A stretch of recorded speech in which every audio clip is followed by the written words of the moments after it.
नमस्कार। वैभव नाम है मेरा और आप न्यूज़ पीआर देख रहे हैं। और आज की ये खबर आपसे, हमसे और इस पूरे देश से जुड़ी हुई है। खबर कोरोना को लेकर के है, खबर कोरोना से मरने वालों को लेकर के है, खबर कोरोना से मरने वाले लोगों के परिजनों को लेकर के है। आज की ये खबर जिसमें हम आपको ये बताएंगे कि सुप्रीम कोर्ट ने देश की सरकार पर 4 लाख रुपए का हंटर चलाया है। सुप्रीम कोर्ट ने इस बात को साफ कर दिया है कि कोरोना से मरने वाले लोगों के परिजनों को, आश्रितों को 4 लाख रुपए मुआवजा मिलना चाहिए। इसको करके सरकार कोई एहसान नहीं करेगी, बल्कि ये आपका हमारा हक है। सो हम आपको खबर जो है उसको तफ्तीश से बताते हैं। हुआ यूं था कि सरकार को यह आदेश दिया गया था या सरकार से यह पूछा गया था कि क्या आपके पास कोरोना से मरने वाले लोगों को देने के लिए पैसे हैं। सरकार ने कहा कि सर हमारे पास पैसे तो हैं, लेकिन हम उनको दे नहीं सकते। सर कोर्ट ने पूछा कि आप ऐसा क्यों कह रहे हैं, तो सरकार का जवाब था कि हमारे पास और भी तरह तरह के काम हैं जिनको करने के लिए वो पैसे कम पड़ जाएंगे। तो अगर हमने कोरोना से मरने वाले लोगों को मुआवजे के तौर पर पैसा बांटना शुरू कर दिया तो हमारा हाथ खाली हो जाएगा। उसके बाद सुप्रीम कोर्ट ने बीते 24 घंटे पहले सरकार को आपदा प्रबंधन अधिनियम की धारा 12 का हवाला देते हुए कहा कि इसमें संवैधानिक तौर पर यह लिखा हुआ है कि किसी भी तरीके से महामारी से मरने वालों को सरकार की तरफ से मुआवजा मिलना चाहिए। अब इसमें खास क्या है आप ये भी जान लीजिए। खास बात यह है कि अब तक भारत सरकार में शामिल नेता या अधिकारी जो जिनके लिए कोरोना से मरने वाले लोग, इसमें कहने में कोई हर्ज नहीं है कि सरकार के लिए कोरोना से मरने वाले लोग सिर्फ एक आंकड़े थे कि आज इतने लोग मरे हैं तो आज इतने लोग मरे हैं। लेकिन अब जो नगर पालिका के दफ्तरें हैं उनमें मौत का सर्टिफिकेट बनवाने वालों की लाइन लगने वाली है।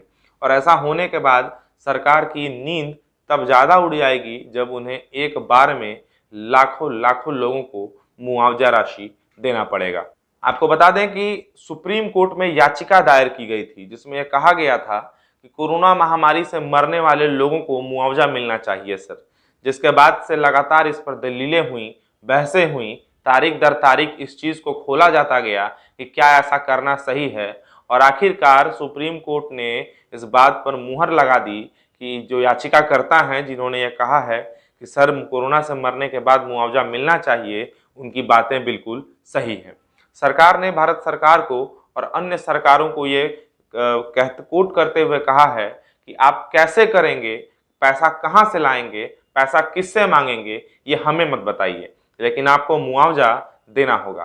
साथ ही साथ सुप्रीम कोर्ट ने यह भी कहा है कि 6 हफ्ते की जो अवधि है उसको लीजिए। आप इसको आसान भाषा में अल्टीमेटम के तौर पर समझिए कि 6 हफ्तों का समय दिया गया है सरकारों को कि आप ये रणनीति तय करें कि आप कितना पैसा, कैसे और किस किस को देंगे, लेकिन भैया आपको देना तो पड़ेगा ही। अब आखिर इसके पीछे की वजह क्या है और इसके पीछे का जो गुस्सा है वो क्यों है। हम आपको बता दें कि जिस वक्त ये कोरोना महामारी भारत में जिस वक्त आई थी, यानी कि साल 2020 के फरवरी और मार्च से ही इसका प्रकोप भारत में दिखना शुरू हो गया था, उस वक्त से लेकर के दूसरी लहर तक यानी कि 2021 तक समय था कि सरकारें किसी हद तक चीज़ों को संभाल सकती हैं। हालांकि सरकार के भी सीमित संसाधन होते हैं जिनके साथ उनको कर पाना काफ़ी मुश्किल होता है, लेकिन जिस तरीके से कोरोना महामारी के दौर में सरकारें चुनाव कर रही थीं, सरकार के लिए ये ज़्यादा जरूरी था कि किस राज्य में हमारी सरकार बनेगी, किस राज्य में हमारे विधायक सांसद ज़्यादा जीतेंगे। उस वक्त सरकारों को कोरोना से लड़ने का, कोरोना से बचाव का उपाय खोज निकालना था, लेकिन ऐसा नहीं हुआ। सरकारों को लगा कि गंगा की रेत में दबी हुई लाशों को शायद ही कोई पूछने आए कि भैया ये मौतें कैसी हुई हैं। लेकिन अब कहीं ना कहीं जाकर सुप्रीम कोर्ट ने एक कड़ी टिप्पणी की है, कड़ी चेतावनी दी है और कड़ा आदेश भी निकाल दिया कि सरकारों को मुआवजा तो देना होगा। तो ये थी अब तक की ताज़ा अपडेट्स। बाकी इस खबर में कोई नई अपडेट अगर आती है या सुप्रीम कोर्ट का फिर कोई बयान आता है या सुप्रीम कोर्ट फिर अगर कुछ इस मामले में कहती है तो उसको लेकर के हम आपके पास सबसे पहले आएंगे। लेकिन इतना तो अब तय है कि कम से कम कुछ राहत उन लोगों को जरूर मिलने वाली है जिन्होंने अपने अपनों को इस कोरोना महामारी के दौर में खोया है। बाकी हमें दें इजाजत और देखते रहें न्यूज़ पीआर।